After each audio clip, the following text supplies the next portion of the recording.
एक गांव में एक सुस्त और कामचोर आदमी रहता था। काम धाम तो वह कोई करता न था, हाँ बातें बनाने में बड़ा माहिर था। इसलिए लोग उसे शेख चिल्ली कहकर पुकारते थे। शेख चिल्ली के घर की हालत इतनी खराब थी कि महीने में 20 दिन चूल्हा नहीं जल पाता था। शेख चिल्ली की बेवकूफी और सुस्ती की सजा उसकी बीवी को भी भुगतनी पड़ती और भूखे रहना पड़ता। एक दिन शेख चिल्ली की बीवी को बड़ा गुस्सा आया। वह बहुत बिगड़ी और कहा, अब मैं तुम्हारी कोई भी बात नहीं सुनना चाहती। चाहे जो कुछ करो, लेकिन मुझे तो पैसा चाहिए। जब तक तुम कोई कमाई करके नहीं लाओगे, मैं घर में नहीं घुसने दूंगी। यह कहकर बीवी ने शेख चिल्ली को नौकरी की खोज में जाने को मजबूर कर दिया। साथ में रास्ते के लिए 4 रूखी सूखी रोटियां भी बांध दी। साग सालन कोई था ही नहीं, देती कहाँ से?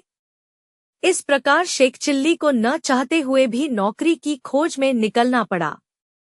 शेख चिल्ली सबसे पहले अपने गांव के साहूकार के यहाँ गए।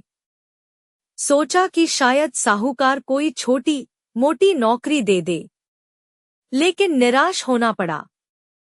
साहूकार के कारिंदों ने ड्योढ़ी पर से ही डांट डपट कर भगा दिया।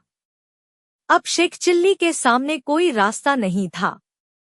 फिर भी एक गांव से दूसरे गांव तक दिन भर भटकते रहे। घर लौट नहीं सकते थे, क्योंकि बीवी ने सख्त हिदायत दे रखी थी कि जब तक नौकरी न मिल जाए, घर में पैर न रखना। दिन भर चलते चलते जब शेख चिल्ली थककर चूर हो गए तो सोचा कि कुछ देर सुस्ता लिया जाए। भूख भी जोरों की लगी थी, इसलिए खाना खाने की बात भी उनके मन में थी। तभी कुछ दूर पर एक कुआं दिखाई दिया। शेख चिल्ली को हिम्मत बंधी और उसी की ओर बढ़ चले। कुएं के चबूतरे पर बैठकर शेख चिल्ली ने बीवी की दी हुई रोटियों की पोटली खोली। उसमें 4 रूखी सूखी रोटियां थी। भूख तो इतनी जोर की लगी थी कि उन चारों से भी पूरी तरह न बुझ पाती, लेकिन समस्या यह भी थी कि अगर चारों रोटियों आज ही खा डाली तो कल, परसों या उससे अगले दिन क्या करूंगा, क्योंकि नौकरी खोजे बिना घर घुसना नामुमकिन था। इसी सोच विचार में शेख चिल्ली बार बार रोटियां गिनते और बार बार रख देते। समझ में नहीं आता कि क्या किया जाए। जब शेख चिल्ली से अपने आप कोई फैसला न हो पाया तो कुएं के देव की मदद लेनी चाहिए। वह हाथ जोड़कर खड़े हो गए और बोले, हे बाबा, अब तुम ही हमें आगे रास्ता दिखाओ। दिन भर कुछ भी नहीं खाया है। भूख तो इतनी लगी है कि चारों को खा जाने के बाद भी शायद ही मिट पाए। लेकिन अगर चारों को खा लेता हूं तो आगे क्या करूंगा? मुझे अभी कई दिनों यहीं आसपास भटकना है। इसलिए हे कुआं बाबा, अब तुम ही बताओ कि मैं क्या करूं। 1 खाऊं, 2 खाऊं, 3 खाऊं, चारों खा जाऊं, लेकिन कुएं की ओर से कोई जवाब नहीं मिला। वह बोल तो सकता नहीं था, इसलिए कैसे जवाब देता। उस कुएं के अंदर 4 परियां रहती थी। उन्होंने जब शेख चिल्ली की बात सुनी तो सोचा कि कोई दानव आया है जो उन्हीं चारों को खाने की बात सोच रहा है। इसलिए तय किया कि चारों को कुएं से बाहर निकालकर उस दानव की विनती करनी चाहिए, ताकि वह उन्हें न खाए। यह सोचकर चारों परियां कुएं से बाहर निकल आई। हाथ जोड़कर वे शेख चिल्ली से बोली, हे दानवराज, आप तो बड़े बलशाली हैं। आप व्यर्थ ही हम चारों को खाने की बात सोच रहे हैं। अगर आप हमें छोड़ दें तो हम कुछ ऐसी चीजें आपको दे सकती हैं जो आपके बड़े काम आएंगी। परियों को देखकर व उनकी बातें सुनकर शेख चिल्ली हक्के बक्के रह गए। समझ में न आया कि क्या जवाब दे। लेकिन परियों ने इस चुप्पी का यह मतलब निकाला कि उनकी बात मान ली गई। इसलिए उन्होंने एक कठपुतला व एक कटोरा शेख चिल्ली को देते हुए कहा, हे दानवराज, आपने हमारी बात मान ली, इसलिए हम सब आपका बहुत बहुत उपकार मानती हैं। साथ ही अपनी यह 2 तुच्छ भेंटें आपको दे रही हैं। यह कठपुतला हर समय आपकी नौकरी बजाएगा। आप जो कुछ कहेंगे करेगा। और यह कटोरा वह हर एक खाने की चीज आपके सामने पेश करेगा जो आप इससे मांगेंगे। इसके बाद परियां फिर कुएं के अंदर चली गई। इस सबसे शेख चिल्ली की खुशी की सीमा न रही। उसने सोचा कि अब घर लौट चलना चाहिए, क्योंकि बीवी जब इन दोनों चीजों के करतब देखेगी तो फूली न समाएगी। लेकिन सूरज डूब चुका था और रात घिर आई थी, इसलिए शेख चिल्ली पास के एक गांव में चले गए और एक आदमी से रात भर के लिए अपने यहाँ ठहरा लेने को कहा।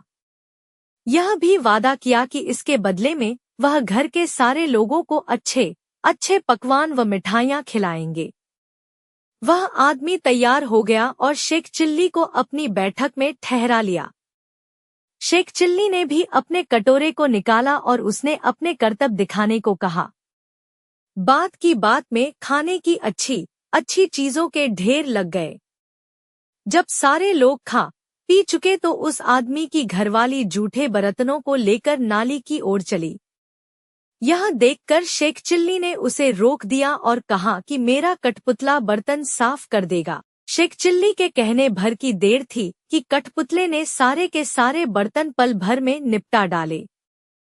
शेख चिल्ली के कठपुतले और कटोरे के यह अजीबोगरीब करतब देखकर गांव के उस आदमी और उसकी बीवी के मन में लालच आ गया। शेख चिल्ली जब सो गए तो वह दोनों चुपके से उठे और शेख चिल्ली के कटोरे व कठपुतले को चुराकर उनकी जगह एक नकली कठपुतला और नकली ही कटोरा रख दिया।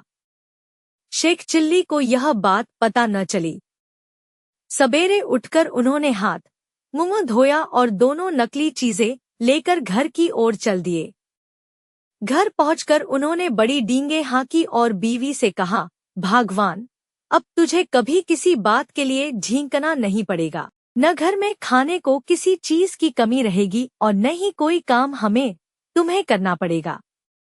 तुम जो चीज खाना चाहोगी मेरा यह कटोरा तुम्हें खिलाएगा और जो काम करवाना चाहोगी मेरा यह कठपुतला कर डालेगा। लेकिन शेख चिल्ली की बीवी को इन बातों पर विश्वास न हुआ। उसने कहा, तुम तो ऐसी डींगे रोज ही मारा करते हो, कुछ करके दिखाओ तो जानूं। हाँ, क्यों नहीं, शेख चिल्ली ने तपाक से जवाब दिया और कटोरा व कठपुतले में अपने अपने करतब दिखाने को कहा। लेकिन वह दोनों चीजें तो नकली थी, अतः शेख चिल्ली की बात झूठी निकली। नतीजा यह हुआ कि उनकी बीवी पहले से ज्यादा नाराज हो उठी। कहा, तुम मुझे इस तरह धोखा देने की कोशिश करते हो। जब से तुम घर से गए हो घर में चूल्हा नहीं जला है। कहीं जाकर मन लगाकर काम करो तो कुछ तनख्वाह मिले और हम दोनों को 2 जून खाना नसीब हो। इन जादुई चीजों से कुछ नहीं होने का। बेबस शेख चिल्ली खिसियाए हुए से फिर चल दिए। वह फिर उसी कुएं के चबूतरे पर जाकर बैठ गए। समझ में नहीं आ रहा था कि अब क्या किया जाए। जब सोचते सोचते वह हार गए और कुछ भी समझ में न आया तो उनकी आंखें छलछला आई और रोने लगे। यह देखकर कुएं की चारों परियां फिर बाहर आई और शेख चिल्ली से उनके रोने का कारण पूछा। शेख चिल्ली ने सारी आपबीती कह सुनाई। परियों को हंसी आ गई। वे बोली, हमने तो तुमको कोई भयानक दानव समझा था और इसलिए खुश करने के लिए वे चीजें दी थी, लेकिन तुम तो बड़े ही भोले भाले और सीधे आदमी निकले।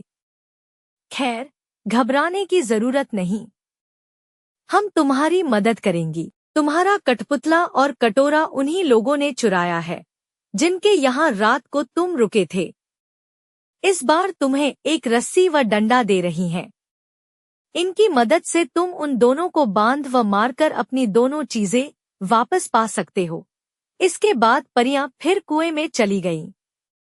जादुई रस्सी डंडा लेकर शेख चिल्ली फिर उसी आदमी के यहाँ पहुंचे और कहा, इस बार मैं तुम्हें कुछ और नए करतब दिखाऊंगा।